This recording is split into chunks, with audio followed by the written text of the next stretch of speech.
All right. Welcome back, everyone, for another deep dive. You know how we do things around here. We take a fascinating topic, Yeah. and we really get into the nitty-gritty. And today's topic is no exception. We're diving headfirst into the future of vessel traffic systems, or VTS. Oh, Now, if you're not familiar with VTS, think of it like air traffic control. right.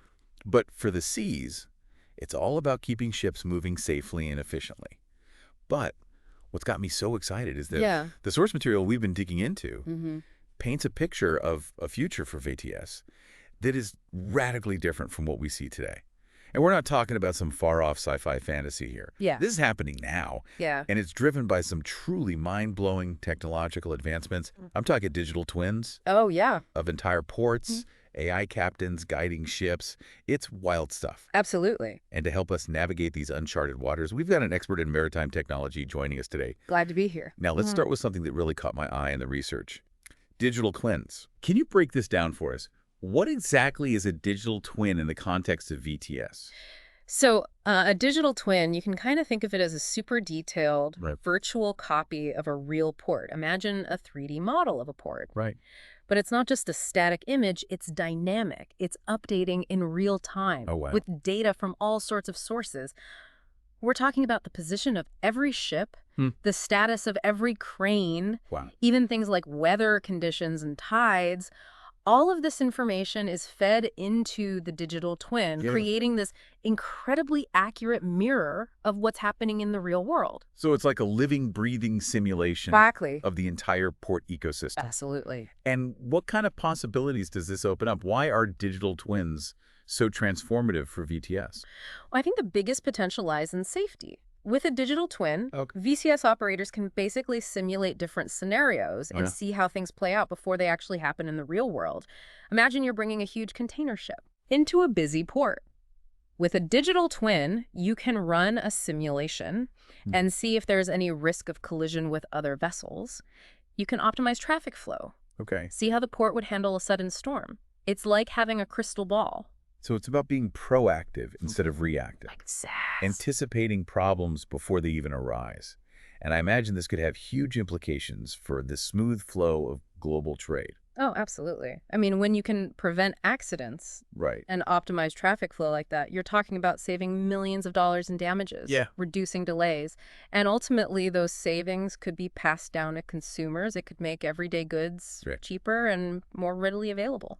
That's fascinating. It's like the butterfly effect of efficiency. Kind of, yeah. Now, you can't talk about the future of VTS without talking about artificial intelligence. Definitely not. It seems like AI is poised to play a major role. Is this something like autopilot on a plane, or are we talking about something completely different? Well, it's a bit more nuanced. Okay. Than just setting a course and letting the AI take over. What AI excels at is analyzing vast amounts of data. Right. That would be impossible for a human to process in real time. Got it. We're talking weather patterns, ocean currents, the movements of other ships, potential hazards. AI can make sense of all this information instantly Okay. and suggest the safest and most efficient routes. So it's more like a super intelligent co-pilot, Yeah, a really good analogy. constantly crunching the numbers and giving captains the best possible advice. But that makes me wonder, are there aspects of navigation Sure. that will always require human oversight? Are there certain decisions that AI simply shouldn't make? Yeah, that's a great question, and it's something that the industry is really wrestling with right now. Yeah. You know, while AI is fantastic at analyzing data Right. and predicting outcomes, there's still a need for human judgment, Yeah. especially in unexpected situations. Yeah. You can't program every possible scenario Okay, into right. an algorithm. Yeah. A human captain brings years of experience. Right. An understanding of the nuances of the sea. That kind of intuition is hard to replicate. That makes sense. Uh. You know, speaking of AI taking on more responsibilities, it brings us right to the doorstep of autonomous ships. Now, we've all heard the term, Yes. but can you explain what exactly a maritime autonomous surface ship, or MASS, is? So a MASS, Okay. it's essentially a ship that can operate without a human crew on board. It's like a self-driving car. Wow. But for the ocean, these ships rely on a really sophisticated blend of sensors, Right. AI, and communication systems to navigate and make decisions. Now, integrating these MASS ships into existing VTS, Yeah. it requires a whole new set of protocols. Right. to ensure they interact safely with crewed vessels. It's like we're choreographing a whole new dance. It is, yeah. Out there on the open water. Absolutely. All this talk about AI and autonomous ships and digital twins makes me think about the sheer volume of information that VTS will be handling in the future. It's mind-boggling. How do we ensure that all this data is flowing securely? Right. And efficiently. That is where blockchain technology enters the picture. Blockchain. It's essentially a digital ledger that is tamper-proof. Every piece of information, from a ship's location to its cargo manifest, is recorded in this ledger and distributed across a network. So if someone tries to alter the data, it's instantly detected. So blockchain is like the ultimate security guard. It really is. For all this critical information. Yeah. But how does that actually work in practice? Well, let's say a ship is sending its position data to a VTS center. With blockchain, this transmission gets encrypted, time-stamped, and added to the blockchain ledger. This information is then copied across multiple computers in the network. So if someone tried to change the ship's reported position, it would be like trying to alter a single line in millions of identical books.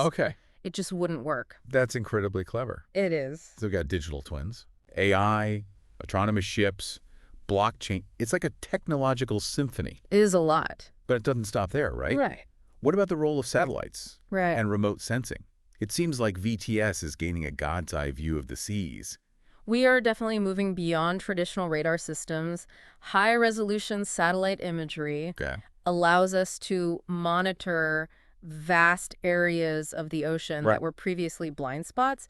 And when you combine that with data from LiDAR and sonar, we get an incredibly detailed picture of what's happening out there, even in bad weather. It's like VTS is evolving from this blurry black and white TV to a high-definition 3D experience. A great way to put it. And speaking of high-tech upgrades, I keep hearing the term smart ports being thrown around. Can you explain how all this technology is making ports smarter and more efficient? A smart port basically leverages the Internet of Things, or IoT, to optimize every aspect of port operations. We're talking sensors embedded in cranes, trucks, even the ships themselves. These sensors are constantly collecting data on cargo movements, berth availability, traffic flow within the port. All this information is fed back to a central system that can analyze it and make real-time adjustments to improve efficiency. So it's like this giant interconnected puzzle. Where every piece knows exactly where it needs to go. Pretty much. And with all this automation, how does this impact the people who work at ports? I mean, are we looking at a future where robots replace human workers? Well, while automation will undoubtedly change the nature of some jobs, it's important to remember that technology is a tool. The goal is to augment human capabilities, not to replace them entirely. Dock workers might use augmented reality headsets to guide them through complex cargo handling.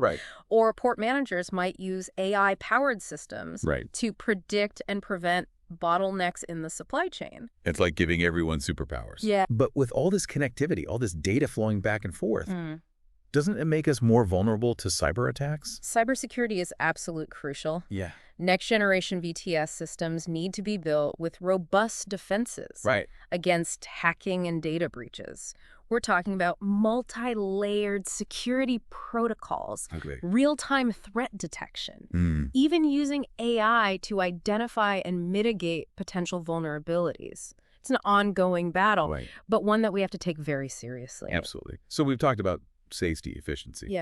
But what about the environmental impact of all these advancements? How is the future of VTS addressing sustainability concerns? Sustainability is a key driver in all of this. VTS will be integrated with emission monitoring systems, ensure compliance with environmental regulations. We're also going to see the rise of what's called eco-traffic management, where ships are guided along routes that minimize fuel consumption and emissions, just like a navigation app in your car might suggest. The most fuel-efficient route. So it's not just about getting things from point A to point B as quickly as possible. It's about doing it in a way that minimizes our impact on the planet. And to pull all of this off, all this incredible technology and coordination, it's going to require some serious global cooperation. Absolutely. We need standardized data formats and cloud-based platforms that allow for seamless data sharing between VTS centers ships, and maritime authorities all around the world. Imagine a future where a ship sailing from Shanghai to Rotterdam is seamlessly tracked and managed by this network of interconnected VTS systems. It's like creating a global brain for maritime traffic. It kind of is, yeah. So as we wrap up this deep dive, what's the one big takeaway you want listeners to remember? I think the key takeaway is that the future of VTS is all about leveraging technology to make shipping safer, more efficient, more sustainable, and ultimately more beneficial for everyone involved, from the ship owners to the consumers receiving those goods. It's an incredibly exciting time to be following this technology. I feel like we've only scratched the surface today. We really have. But it's given us a lot to think about. Thanks for joining us on this deep dive. Yeah, thanks for having me. And to all our listeners out there, keep exploring. Until next time. Yeah.